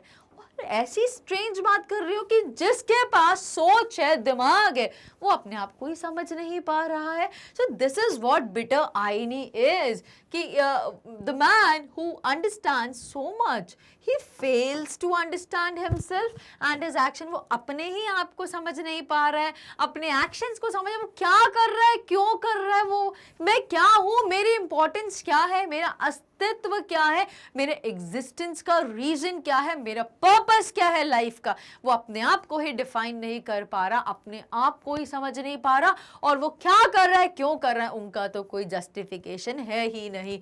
तो यहाँ पर उनको पोएट बोल रहे हैं कि मैन का जो सैडनेस का रीजन है वो खुद ही है, वो उसके खुद के एक्शंस और उसके खुद के थॉट्स हैं. Then rash actions prove harmful and disastrous. अब यहाँ पे एंड में क्या बोल रहे हैं पोएट, कि जो जितने भी रैश एक्शंस करते हैं, बहुत ही तेजी में, बहुत ही जल्दबाजी में, बहुत ही गलत तरीके से, बहुत ही रेकलेसली करते हैं, बिना किसी को ध्यान में रखे, बिना कंसर्न के, बिना विजिलेंट होके जब हम जो एक्शंस करते हैं वो प्रूफ क्या होते हैं, बहुत ही हार्मफुल और डिजास्ट्रस. उससे कुछ ना कुछ डिजास्टर, नुकसान बड़ा तो होने ही वाला होता है.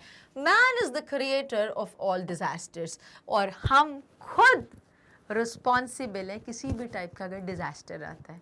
Think it, yes we are responsible. हम पेड़ों को काटेंगे सॉरी, हम बहुत ज़्यादा अगर डिफॉरेस्टेशन करेंगे तो बारिश नहीं होगी, बारिश नहीं होगी तो फसल नहीं होगी, फसल नहीं उगेगी तो हम लोग खाना कहाँ से खाएंगे, हम लोग खाना नहीं खाएंगे तो हम सर्वाइव कैसे करेंगे, eight the and death of human being. तो हम क्या कर रहे हैं, हम हर एक डिजास्टर, जो बाढ़ आ रही है, जो तूफान आ रही है, जो अनफोर्सीन क्लाइमेटिक चेंजेस हो रहे हैं, जो बिल्कुल अनप्रेडिक्टेबल एटमॉस्फेरिक चेंजेस हो रहे हैं, वो किसकी वजह से हो रहे हैं, हम ह्यूमन बीइंग्स की वजह से हो रहे हैं. तो यहाँ पर पोएट बोल रहे हैं कि मैन ही रिस्पॉन्सिबल है उन सारी गलतियों का, उन सारी प्रॉब्लम्स का जो वो खुद से क्रिएट कर रहे हैं. और वो जो सैडनेस है, वो जो उदास हो रहा है, वो अपनी ही वजह से हो रहा है, अपनी ही डूइंग्स की वजह से हो रहा है. So man is the creator of all disasters, he is always threatening himself with death. और वो अपने आप को हर समय डराता रहता है कि अगर डेथ हो गई, अब डेथ हो जाएगी, अब बीमार हो, अब मैं मर जाऊंगा. सो वो जो कॉन्टिन्यूसली अपने आप को जो डेथ से डराता रहता है, because of his thoughts and action, this is the tragedy of his life. और ये इतनी वियर्ड ट्रेजेडी है उसकी लाइफ की कि जिसको जिंदगी भर उससे डराता रहता है, और अल्टीमेटली तो वो होनी ही है. और उसके बाद again this death like silence, total inactivity. तो ये सब क्या है, this is the real tragedy जिससे हम थ्रू आउट द लाइफ डर रहे हैं, बच रहे हैं कि ऐसा कर लें, ऐसा कर लें, ये कर लें, वो कर लें, क्योंकि ये ना चीज आ जाए. और फाइनली हम ये सब तो कर नहीं पाते, यही कहीं पे ये चीज एंड हो जाती है और लाइफ खत्म हो जाती. क्या लेमेंटिंग ट्रेजेडी है ये. Heading with the last question and its discussion from your NCERT book. What symbol from nature does the poet invoke to say that there can be life under apparent stillness? तो यहाँ पे क्या बताना चाहते हैं poet? What symbol from nature, nature से क्या symbol देना चाहते हैं poet, invoke to say that there can be life under apparent stillness. जब हमने एग्जाम्पल देखा था, जब सब चीज़ें साइलेंट हो जाएंगी, सब इनएक्टिव हो जाएंगी, तो अर्थ प्रूव करेगी हम अलाइव, वो वाला एग्जाम्पल यहाँ पे हमें बताना है। So the poet wants to prove that there can be life under apparent stillness. बिल्कुल apparent, बिल्कुल clearly visible stillness में भी एक क्या होती है, there can be life under apparent stillness. The poet invokes the earth as a living symbol to prove his point. The earth never attains total inactivity. earth कभी भी total inactive नहीं होती है. nature remains at work all the time even under apparent stillness. पूरा still है, पूरा शांत है, बट नेचर तो फिर भी वर्क कर रही है। जैसे कि हम पूरे शांत हैं, फिर भी we are breathing in breathing out. क्या हम अपने इनहेल एक्सहेल के प्रोसेस को ब्रीदिंग प्रोसेस को रोक रहे हैं? हम नहीं रोक रहे। क्या हम अपनी हार्ट बीट्स को कंट्रोल कर सकते हैं? हम अपने माइंड को वर्क करने से रोक सकते हैं? नहीं। तो इस स्टिलनेस के बाद भी इतनी सारी एक्टिविटीज हो रही हैं, तो यही बोलना चाहते हैं इन एक्टिविटीज में भी एक्टिविटीज है। और वही केस वो नेचर के साथ भी बता रहे हैं कि जो नेचर है, जो अर्थ है, it never attains total inactivity. Nature remains at work all the time even under apparent stillness.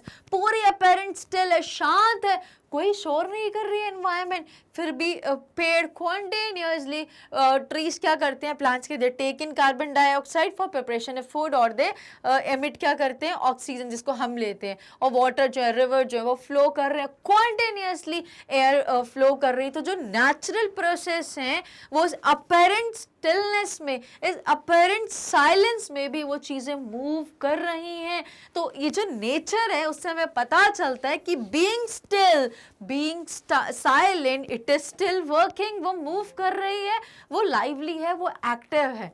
So it keeps earth alive. और यही सारी चीजें हैं जो अर्थ को अलाइव बना के रखती हैं। This idea is beautifully illustrated by the following lines. As when everything seems dead and later proves to be alive. और लेटर हमने देखा था, यहाँ पे लेटर किसको रेफर किया गया है? ब्यूटिफुल अर्थ, ब्यूटिफुली डेकोरेटेड मदर अर्थ की बारे में बात करें कि जब सारी चीजें, everything else would be like dead, बिल्कुल स्टिल हो जाएंगी, बिल्कुल शांत हो जाएंगी, बिल्कुल साइलेंस, पीस प्रिवेल करेगा, तब क्या होगा? तो अर्थ प्रूव करेगी, अर्थ प्रूव्स टू, ही नहीं है, बी है, so it is like bee. तो अर्थ प्रूव करेगी कि यस आई एम अलाइव, देखो चीजें मूव कर रही हैं, सन शाइन कर रहा है, मून ग्लो कर रहा है, तो एवरीथिंग स्टार्ट्स ट्विंकल कर रहे हैं, सारी चीजें, पेड़ ऑक्सीजन दे रहे हैं, कार्बन डाइऑक्साइड ले रहे हैं, रिवर्स फ्लो कर रहे हैं, सारी चीजें मूव कर रही सॉरी। तो अर्थ हमें वहां पर बताएगी कि yes I am alive despite being silent. This is the true beauty. This is the actual inner beauty which can be attained just by being introspecting yourself and being silent and prevailing peace. So that's all about the discussion of this beautiful question, and here we end with this beautiful discussion of the beautiful poem that is Keeping Quiet, which is written by Pablo Neruda. So that's all about this thing, and now let's discuss something important about Step Up Academy.